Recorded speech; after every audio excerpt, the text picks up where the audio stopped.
Alright, and welcome back. In this segment, we'll be talking and interviewing with our special guest, Troy Hensley. Hello. I first met you when I did my first little try as an actor, which was... Once Upon a Mattress. There you go. I always wanted to put Prince in there for some reason. But it was Once Upon a Mattress. I believe you played the king. King Sextimus. King Sextimus. And that's how I met him. At the time, you were just beginning Georgia College, right? Yes.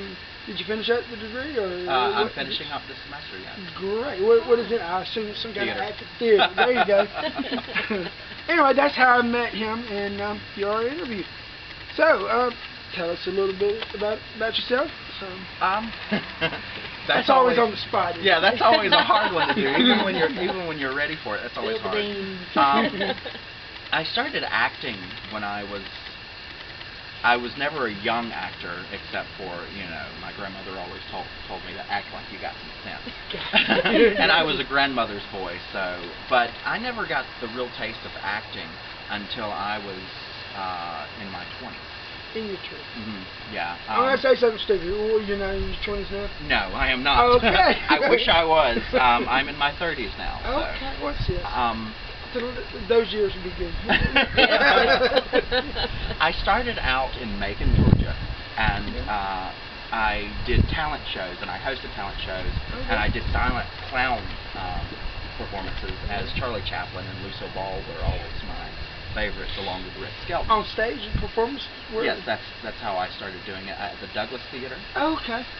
Your own produced show? No. Oh, okay. I was hired on as the talent. And I would come in between the shows and make everybody laugh. And that's when I got my first bug. Because when you hear someone laugh, it's a drug like no other. And that's something that I've always wanted to do, is to make people laugh. While I was doing that, I became a chef, and I was a server in a restaurant.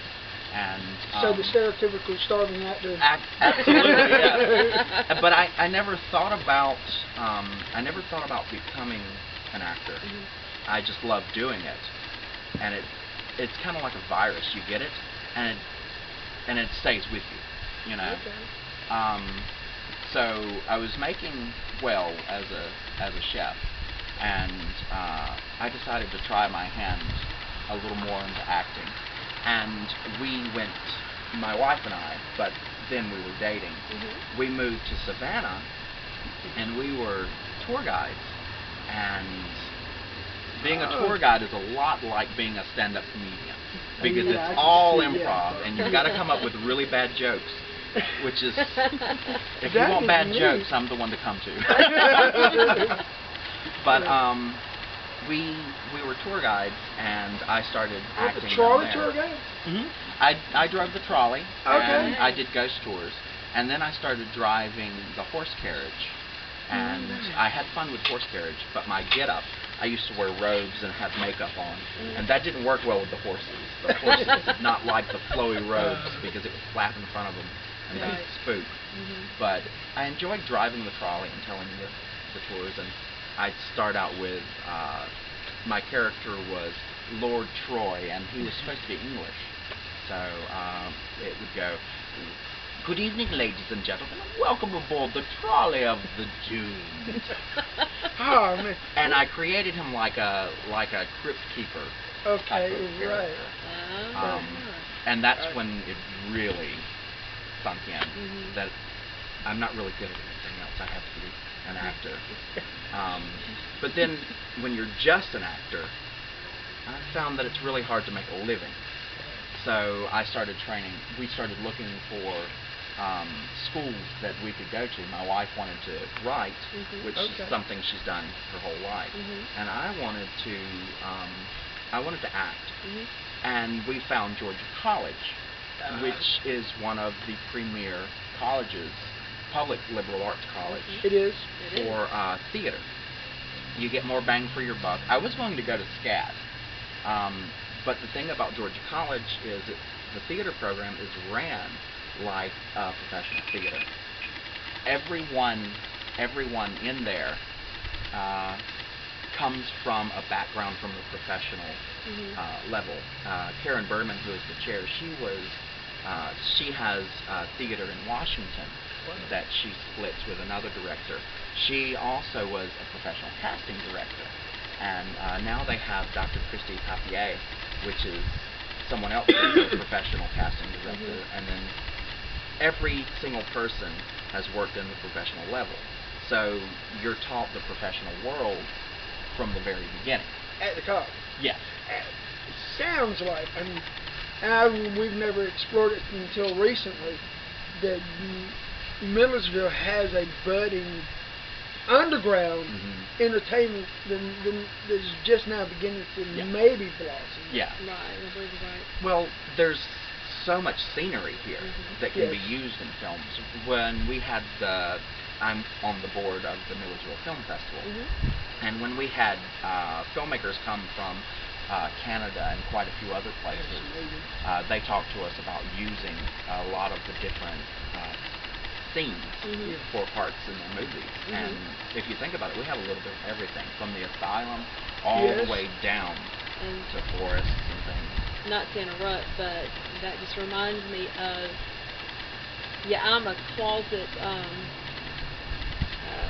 TV buff when it comes to like the originals and the Vampire Diaries. Well, the originals actually filmed at, and I cannot remember which building it was, but one of the abandoned buildings at the hospital. They actually came here and filmed. Yeah. And as a side note, my mom worked there in her career. Yeah. Out there. I mean, we're like one of the main characters was actually here. He's the only one out of the entire show that I want to meet. And he plays the character Klaus. Well, my sister-in-law,